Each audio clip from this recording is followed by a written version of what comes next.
Oke, selamat pagi. Hari ini kita akan bicara tentang langkah-langkah pada proyek Big Data. Ada beberapa tema Big Data dari seperti yang saya sampaikan kemarin, ada beberapa sumber Big Data. Salah satunya adalah dari sosial media. Ada beberapa tema yang sering kita lihat dibahas oleh teman-teman di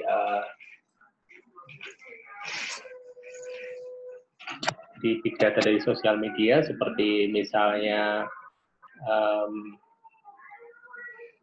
pengambilan data dari Twitter, Facebook, atau web share seperti TripAdvisor. Ada beberapa contoh proyek di sini. Contohnya adalah ketika kita mengolah data dari hotel review di TripAdvisor. Ini ada contoh di GitHub yang kita bisa coba. Pilihan temanya misalnya ada hotel popularity using multiple crowdsourcing, misalnya dari TripAdvisor plus dari Traveloka plus dari mana begitu, ya ada data yang lain. Kemudian travel destination suggestion dari multiple social media crowd, comment spam filtering, ya, sekarang ada banyak spam, ada juga hoax detections. Zaman sekarang banyak sekali hoax yang berkeliaran, baik di Facebook misalnya, banyak orang men-share sesuatu yang sebetulnya tidak benar. Ya, itu bisa dideteksi secara otomatis atau melakukan user profiling. Ya.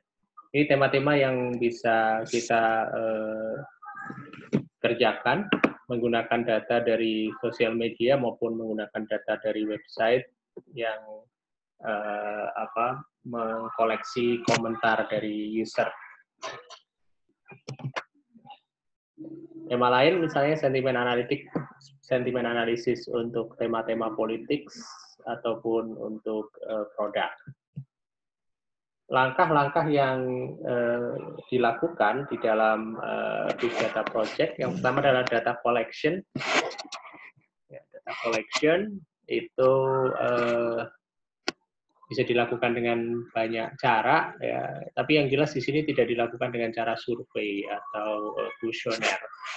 Ya, tapi kita akan mengandalkan sumber-sumber data yang sudah ada, ya, atau sumber data sekunder, di mana proses data collection sesungguhnya sudah dilakukan oleh pihak ketiga seperti Twitter, walaupun tidak secara khusus digunakan untuk melakukan pengumpulan data.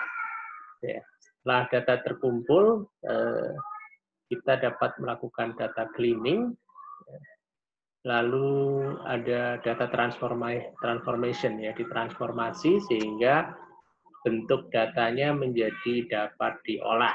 Ya. Karena data yang kita peroleh dari sumber-sumber tersebut merupakan biasanya data-data yang tidak terstruktur.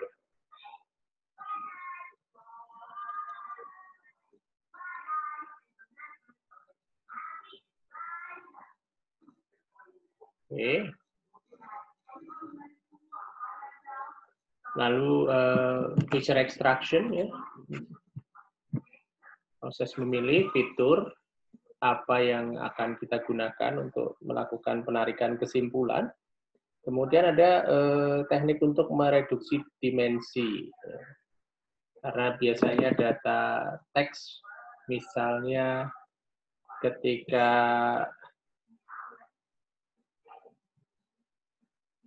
kita mengolah teks, kemudian kita gunakan representasi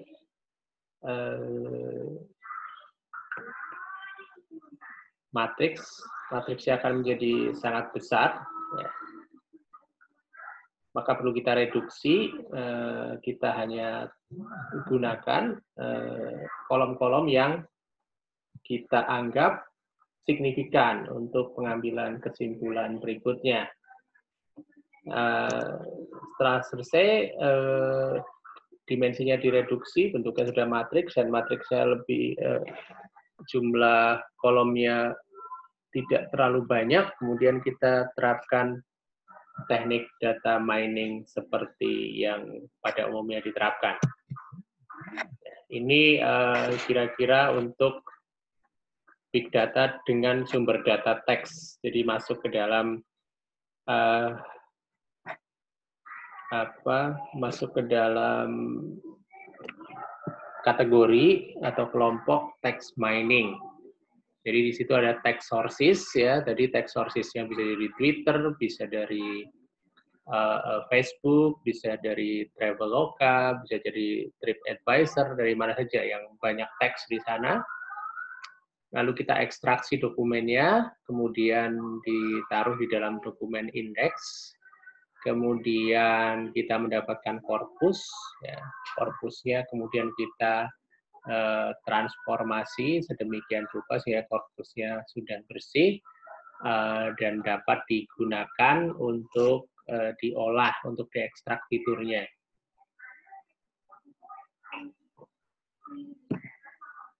Dari situ kita mendapatkan term atau dokumen matriks. Dari terms dokumen matriks ini biasanya matriksnya ukurannya sangat besar, jumlah kolomnya akan sejumlah kata yang ada di dalam semua tweet yang ada, sehingga kita perlu mereduksi dimensi. Misalnya dicari kolom-kolom atau sebetulnya kata-kata yang mungkin kemunculannya sangat sedikit, misalnya. Ya. Atau yang kemunculannya selalu ada di setiap tweet, itu juga merupakan kolom yang perlu kita pertimbangkan untuk tidak diikutkan pada proses data mining selanjutnya.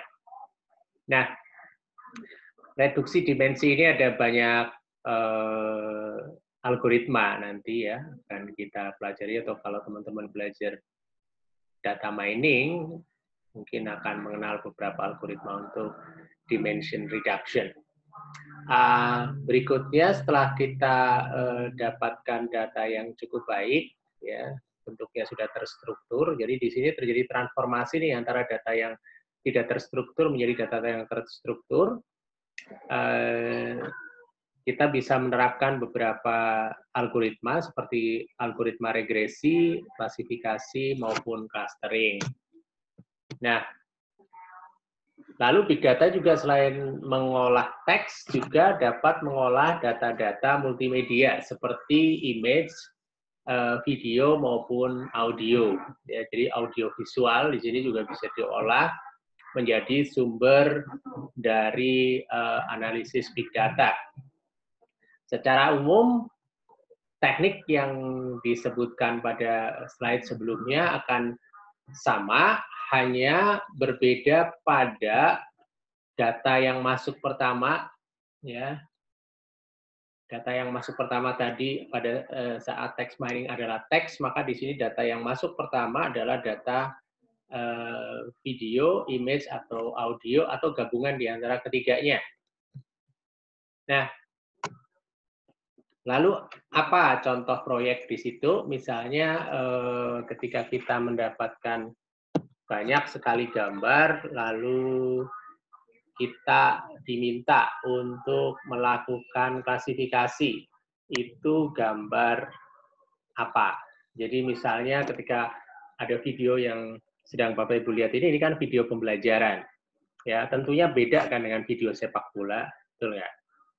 Nah, kalau kita punya 100 video pembelajaran dan 100 video sepak bola, kemudian kita minta mesin kita untuk belajar mana video sepak bola dan mana video pembelajaran, lama-lama mesin kita akan pandai. Nah, ini video classification ya, video classification. Mungkin kemarin pada saat kita di pertemuan sebelumnya, saya sudah mencontohkan ada beberapa video database yang besarnya ratusan ribu jam kalau dilihat semua ya. Di sana ada beberapa kelas. Nah, karena sudah ada kelas-kelasnya, kemudian kita bisa melatih sistem kita yang biasanya menggunakan machine learning untuk belajar mana video sepak bola, mana video pembelajaran, mana video berita. Ya.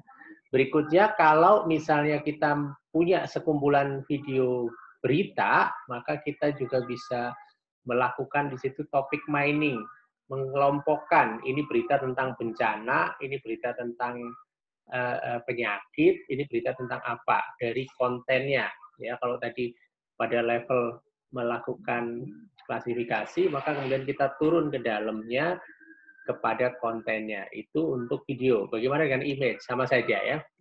Image, nanti ada image classification, ya, ada database image namanya ImageNet yang besarnya sudah mencapai 13 juta image saat ini dan semua sudah dilabeli, itu menjadi data image besar atau big data image yang dapat digunakan untuk pelatihan apa saja, sampai akhirnya sekarang kita ketemu algoritma yang lagi booming, banyak dipakai orang, yaitu algoritma deep learning yang memanfaatkan dataset yang terdiri dari data yang banyak sekali itu.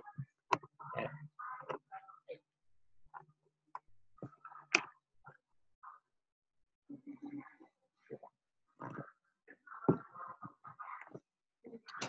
Nah, jadi di sini langkah pertama, determining the object that we are interested to analyze. In some cases, the text document itself is the object, for example, an email. In other cases, the text document is providing information about the object, such as user comments of a product, tweet about a company. Ya. Jadi kalau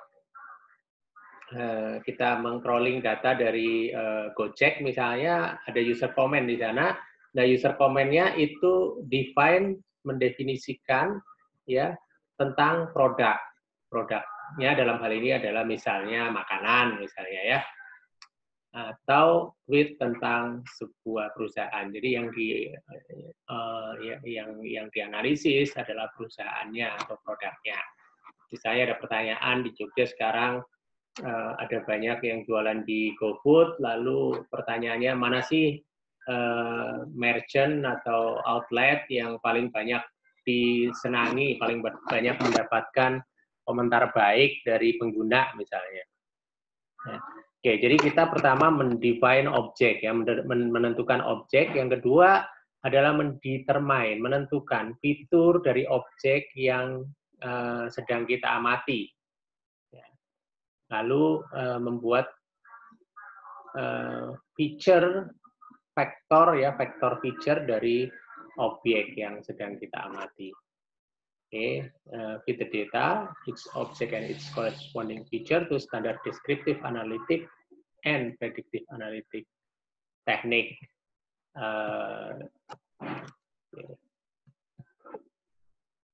Ekstraksi dokumen, ya, we extract document from various types from external sources into a text index. Ya, as well as text corpus. Jadi kalau ini adalah dari dokumen, pertama kita harus mengekstraknya. Bagaimana cara mengekstraknya? Nanti saya ada video untuk mengekstrak dokumen dari Twitter. Tapi pada prinsipnya tidak hanya Twitter, boleh saja mengekstrak dokumen dari tempat lain. Cuma contohnya kebetulan dari Twitter. Ya, lalu ada transformasi, ini untuk teks ya, ada transformasi. Ya, misalnya kita akan potong-potong teks itu menjadi sentence dengan mencari titiknya tuh. Ya, kalau misalnya kita akan melakukan mengekstrak dokumen, ya, dokumennya dokumen berita. Dalam berita itu kan ada ratusan kalimat, ya, maka kita bisa mengekstraknya menjadi kalimat-kalimat. Jadi dari dokumen, kemudian kita transform menjadi sentence dan paragraf. Ya. Lalu attach part of speech tagging, ya, speech tagging. Ya, ini bahasan ini untuk yang teks ya, untuk yang video dan image tidak memakai ini. Ya. Jadi ada entity tagging. Jadi kalau kita baca berita, misalnya hari ini Menteri Kesehatan mengatakan, maka Menteri Kesehatan ini adalah speech taking ya, speech take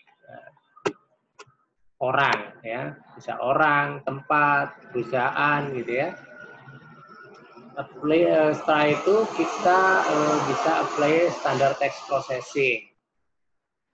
Contohnya nanti ada contoh program juga ya, membuat semuanya menjadi lowercase karena menurut mesin huruf besar sama huruf kecil sama aja, jadi kita buat lowercase semua, membuang punctuation terutama yang nggak ada gunanya seperti misalnya crash ya, koma gitu ya, membuang angka, membuang stop word, dan mengidentifikasi kata dasar atau bahasa kerennya adalah stemming ya.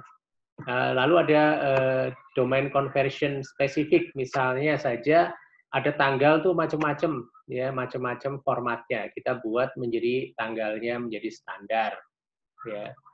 Membuang header dan footer template text misalnya ya. Biasanya kalau di Twitter itu kalimat pertama itu ada HTTP bla bla bla bla, itu nggak ada gunanya, itu dibuang saja ya.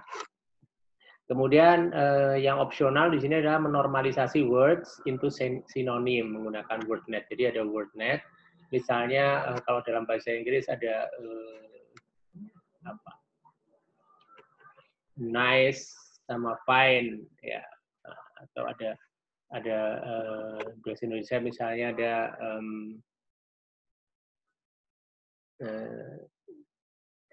apa ya yang sinonim ya. Cantik sama gelis misalnya ya, diubah menjadi cantik saja agar nanti gampang. Ini opsional ya.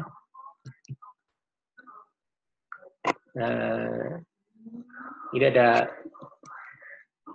contoh program, nanti bisa dilihat contoh programnya di sini ya. Ini adalah proses transformasi. Ini outputnya. Nah, ekstraksi fitur untuk teks, ya. Untuk text mining biasa digunakan back of word model. Ada model yang lain selain back of word yaitu ensemble. Kita di sini di slide ini kita bicara yang back of word. Artinya apa? Artinya kalau ada satu teks, misalnya ada teks yang pertama, saya makan tahu. Yang kedua, saya makan tempe. Berarti ada teks yang sama ya, saya makan. Saya satu bag, makan satu bag, tahu satu bag, tempe satu bag. Jadi kalau ada saya makan tahu, saya makan tempe, maka bag-nya ada 4 ya. Saya makan tahu, tempe. Jadi ada 4. Nah, ada 4 term atau ada 4 bag di sini. Ya. Nah, ini permodelan seperti ini akan membuat nanti permodelan menjadi matrik yang sangat besar dan ada banyak yang kosong. Ya. Nah, kalau tadi saya mengatakan saya makan tahu, saya makan tempe masing-masing dibuat menjadi satu bag, itu disebut sebagai bag atau kantong, di mana masing-masing kantong berisi satu kata atau unigram ya. Kalau misalnya mau dibuat 2 kata dalam satu kantong, kita sebut sebagai bigram, trigram, dan seterusnya. Ini nanti akan menimbulkan perbedaan representasi.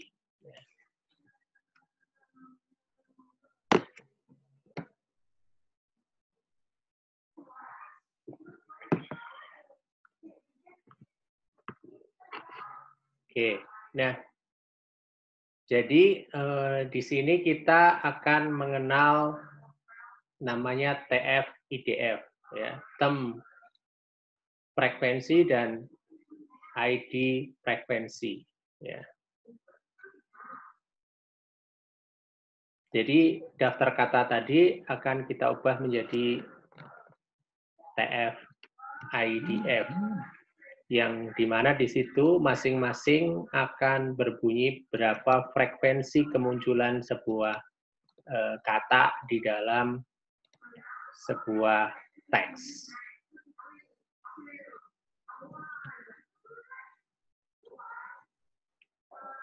Oke, jadi kalau misalnya tadi baru dua kalimat saja, misalnya kita punya 4 bag, kalau ada 100 kalimat, kita mungkin akan punya 100 dan semua kata-katanya berbeda, masing-masing 4, maka kita akan punya 400. Bayangkan kalau misalnya kita di dalam sekali crawling Twitter sehari mungkin ada 300.000 tweet dengan kata-kata yang berbeda-beda, maka itu nanti akan menimbulkan sebuah matriks yang ke kanan ya, jumlah kolomnya sangat banyak ya, sehingga matriksnya menjadi giant matrix. Giant matrix itu susah nanti dikonversi. Maka ada teknik untuk mereduksi dimensi ya.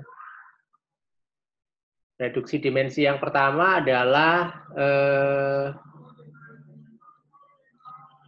mengubah term space menjadi topik space. Misalnya, kalau ada kucing, anjing, sama kucing, anjing, itu bisa diubah agar vektornya menjadi sedikit.